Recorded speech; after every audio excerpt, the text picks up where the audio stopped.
Dan laki-laki itu sama kaderisasinya, baik akidahnya, selamat akidahnya, baik ibadahnya, bagus akhlaknya. Itu 10 titik yang kemudian hebat berdasarkan kitabullah dan sunnah Rasulullah SAW.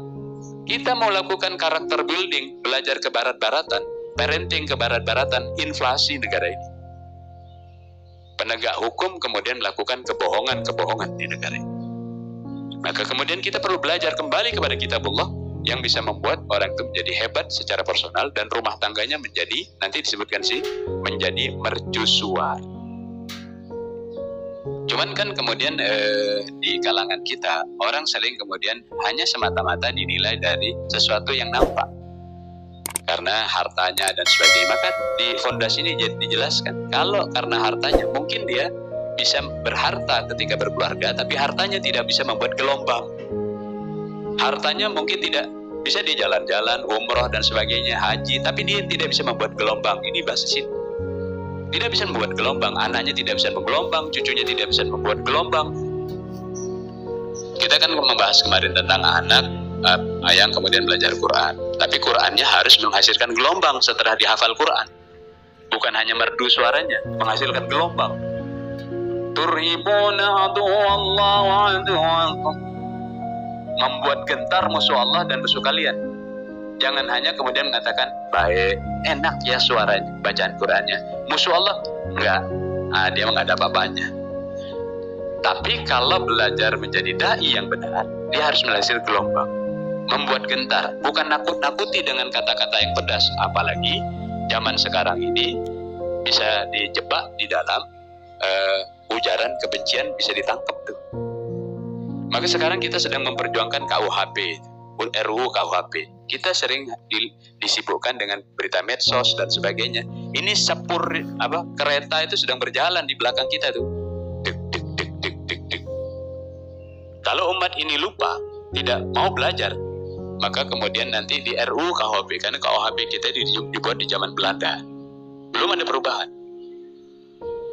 Nah, maka kemudian kita meminta perbaikan RUU KUHP. Rupanya ada yang menyusup di sana.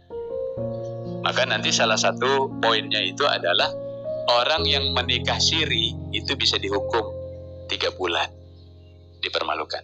Tapi yang kumpul kebo enggak apa-apa gitu. Dan sebagainya, itu yang model-model begitu tuh.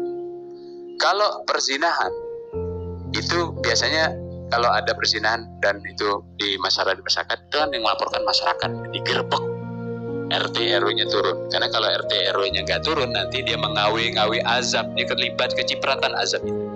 Kita pernah membahas tentang berbagai jenis azab yang dipanggil oleh kita dengan berbagai maksiat pada pertemuan sebelumnya. Maka kemudian di RUU KUHP ini nanti ketika terjadi perzinahan nggak boleh Pak RT dan Pak RW masyarakat itu melaporkan.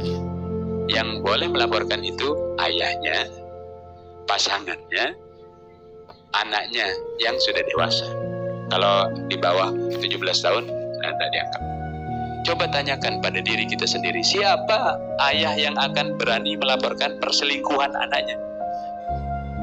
Siapa pasangan yang berani menceritakan perselingkuhan istrinya ke depan forum? Siapa anak-anak yang tega menceritakan ayahnya yang berzina dan ibunya berzina? Na'udzubillah min dzalik. RUU KUHP itu memuat itu sekarang. Maka kalau kita tidak aware, tidak peduli, tidak mengerti tentang dakwah, bahwa dakwah itu harus membuat gelombang, maka kita dimakan oleh undang-undang. Kenapa? Karena kita buta secara politik, buta kekuasaan. Maka orang buta politik itu sangat dungu, karena semua itu diatur di dalam politik. Harga minyak, harga kacang, harga tepung, harga bensin, diatur di sana. Maka penyair Jerman itu mengatakan, orang yang tidak bicara politik dan tidak mau politik, orang dungu dia. Itu di penyair Jerman mengatakan. Nah, keluarga juga harus dilatih seperti itu, karena keluarga nanti melatih, selain dia baik secara akhlaknya, matinul khuluq, dia kemudian harus manfaat kepada manusia. Itu 10 karakter yang kita bahas pada pertemuan sebelumnya.